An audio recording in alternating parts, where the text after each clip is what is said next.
ഈ വർഷത്തെ exam review പറയുകയാണെങ്കിൽ എല്ലാ വർഷത്തും നമുക്കൊരു അവറേജ് എക്സാം ആണ് കിട്ടാറുള്ളത്. In the sense reading, analytical skill, അതായത് കുറെ അനലിറ്റിക്കൽ സ്കിൽസ് വേണ്ട എന്നുള്ളത്. ഞാൻ പറഞ്ഞത് മാറിപ്പോയോ എന്നറിയില്ല. ഏതായാലും കാൽക്കുലേഷൻ ബേസ്ഡ് ആയിട്ടുള്ള സ്കില്ലൊന്നല്ല വേണ്ടത്, നിങ്ങൾക്ക് റീഡിങ് ബേസ്ഡ് ആയിട്ടുള്ള, അതായത് മെമ്മറി എല്ലാം അവിടെ കൂടുതൽ വരുന്നത്, എന്താ പറയാ, കോംപ്രിഹെൻഷൻ കൂടുതലായിട്ട് ഇമ്പോർട്ടൻസ് വരുന്ന കാര്യമാണ്. അപ്പൊ അതിന് വേണ്ടതെന്ന് വെച്ചാൽ പ്രാക്ടീസ് ആണ്, പ്രാക്ടീസ് ഡിപ്പെൻഡന്റ് ആണ്. അല്ലാതെ നിങ്ങളുടെ മാത്തമാറ്റിക്കൽ സ്കില്ല് കൂടിയത് കൊണ്ട് ഫിസിക്സ് കെമിസ്ട്രി ചെയ്യാൻ പോകുന്നത് പോലെ ചെയ്യാൻ പറ്റുന്ന ഒരു കാര്യമല്ല.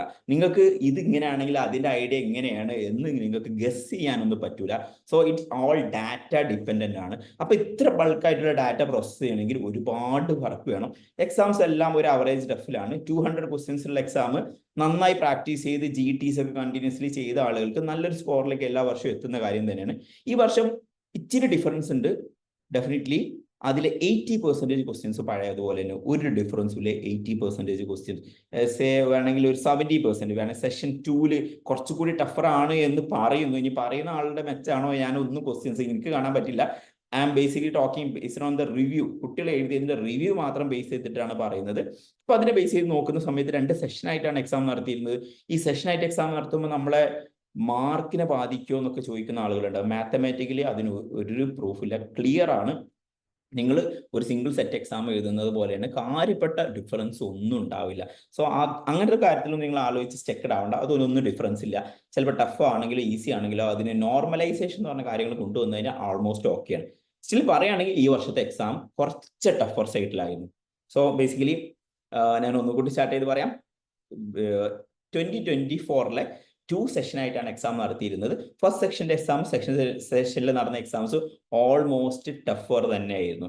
സെക്കൻഡ് സെഷൻ ഒന്നുകൂടി കൂടുതൽ ടഫ് ആയിരുന്നു എന്നുള്ള അഭിപ്രായങ്ങളുണ്ട്. സ്റ്റിൽ നന്നായി ബാലൻസ് ചെയ്യാൻ നോക്കിയിട്ടുണ്ട്.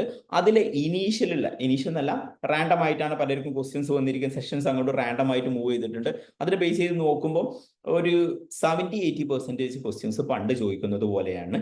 ആൻഡ് 20% ക്വസ്റ്റ്യൻസ് ഒരു മാക്സിമം 40 അല്ലെങ്കിൽ ഒരു 20 ക്വസ്റ്റ്യൻസ് ഇത്തിരി ടഫ്. അതിലുള്ള 10 ക്വസ്റ്റ്യൻസ് മാത്രം നല്ല ടഫ് എന്നോട് പറയാൻ പറ്റിയ രൂപത്തിലേക്ക് വന്നിട്ടുള്ളൂ. സോ ഇത് ശരിക്കും ആക്ച്വലി വെരി ഗുഡ് ആണ്. എക്സാമിലൊന്നും ഇതേപോലെയുള്ള ഒരു കാര്യം ഇതിന് മുന്നേ കണ്ടിട്ടില്ല. കാരണം ഇങ്ങനെ കാണുമ്പോഴാണ് ടോപ്പേഴ്സിന്, നന്നായി പഠിച്ചിരിക്കുന്ന ആളുടെ അനലിറ്റിക്കൽ സ്കില്ലൊക്കെ ഒന്ന് വ്യത്യാസപ്പെടുന്നത്. കാരണം ഒരു പെർട്ടിക്കുലർ ഡിസീസ് 2-3 സബ്ജക്റ്റുകൾ ഇന്റഗ്രേറ്റ് ചെയ്തിട്ടുണ്ടായിരുന്നു. മൈക്രോയും മെഡിസിനോ അല്ലെങ്കിൽ പാത്തോളജി, സർജറി, ഇതേപോലെയൊക്കെ ഇന്റഗ്രേറ്റ് ചെയ്തിട്ടാണ് ചോദിച്ചിരിക്കുന്നത്. സോ അതിന്റെ ഒരു കൺക്ലൂഷൻ ഉണ്ടായി കഴിഞ്ഞാൽ you can definitely right.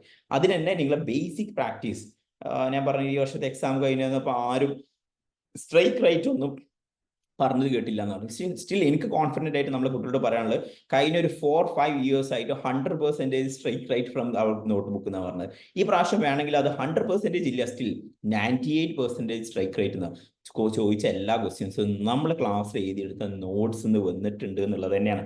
Even അത് അപ്രോക്സിമേറ്റ്ലി നന്നായി പഠിച്ച സ്റ്റുഡൻസിനോട് ചോദിച്ച സമയത്ത് അവർ പറഞ്ഞത് still it can be rule out ചെയ്തിട്ട് അത് എഴുതാൻ പറ്റും.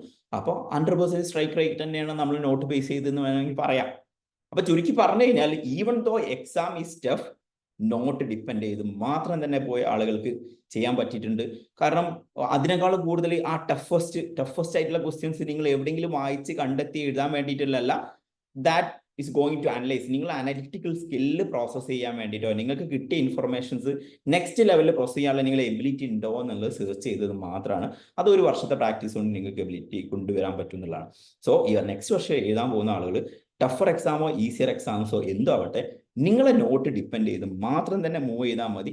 എക്സ്ട്രാ ഒരു കൺക്ലൂഷനിലേക്ക്, എക്സ്ട്രാ ഒരു കണ്ടന്റ് എടുക്കാനോ എന്നുള്ള കാര്യത്തിലേക്ക് ഒന്നും നിങ്ങൾ മൂവ് ചെയ്യേണ്ട ആവശ്യമില്ല. ടഫർ എന്നുള്ളതുകൊണ്ട് നിങ്ങൾ പ്രാക്ടീസിന്റെ മെത്തേഡോ സ്റ്റഡിങ്ങിന്റെ മെത്തേഡോ അല്ലെങ്കിൽ ഇപ്പം തന്നെ പഠിച്ചുകൊണ്ട് തുടങ്ങുന്ന കാര്യത്തിൽ ഒന്നും വ്യത്യാസം വരുന്നില്ല. ടുവേർഡ്സ് എൻഡ് കുറച്ചുകൂടി ടഫർ ആയിട്ടുള്ള എക്സാം കൂടി നിങ്ങൾ എഴുതി പ്രാക്ടീസ് ചെയ്യിക്കുന്നത് മാത്രമാണ്. അതിൽ ഈ ബാട്ടിയുടെ GTs എപ്പോഴും നിങ്ങളെ ഹെൽപ്പ് ചെയ്തിട്ടുള്ളൂ. കാരണം ഞാൻ തോന്നുന്നു ബാട്ടിയിൽ എടുത്ത സ്റ്റുഡൻസിന് കുറച്ചുകൂടി നല്ല പോസിറ്റീവ് ആയിട്ട് ഉണ്ടാവും എന്നുള്ളതാണ്. കാരണം അതിന്റെ തൊട്ട് മുന്നേ എഴുതിയ GCLT കമ്പ്യൂട്ടർ ബേസ്ഡ് ആയിട്ടുള്ള ഗ്രാൻഡ് ടെസ്റ്റുകൾ അവർ എഴുതിക്കാറുണ്ട്. ആ ഗ്രാൻഡ് ടെസ്റ്റിൽ നല്ല ടഫായി എന്ന് പറഞ്ഞ ഡെസ്ക് ഇരുന്ന ആളുകളൊക്കെ ഉണ്ട്. അവർ മനസ്സിലാക്കേണ്ടത് അതേ പാറ്റേണിലുള്ള ക്വസ്റ്റ്യൻസ് ആണ് വന്നിരിക്കുന്നത് എന്നുള്ള. ഈവൺ ദോ ഇറ്റ്സ് ആക്സിഡന്റലി അതേപോലുള്ള ടഫായിട്ടുള്ള എക്സാം തന്നെയാണ് വന്നിരിക്കുന്നത്. സോ കുറച്ചുകൂടി ടഫർ ആയിട്ടുള്ള എക്സാം നിങ്ങളോട് പ്രാക്ടീസ് ചെയ്യും. ആ റെസ്പോൺസിബിലിറ്റി ഞങ്ങൾക്കാണ്. നിങ്ങൾക്ക് അപ്പോൾ ഒന്നും ചെയ്യേണ്ട ആവശ്യമില്ല. നോട്ട് തന്നു, കഴിഞ്ഞ വർഷത്തെ സ്റ്റുഡൻസ് എങ്ങനെയാണ് പഠിച്ചത് അതേപോലെ കൊണ്ടുപോകുന്നു. Will be practising you with കുറച്ചുകൂടി ടഫർ ആയിട്ടുള്ള എക്സാം. സോ അതാണ് കഴിഞ്ഞ വർഷത്തെ എക്സാമിന്റെ റിവ്യൂ ബേസ് ചെയ്ത് എനിക്ക് പറയാനുള്ളത്.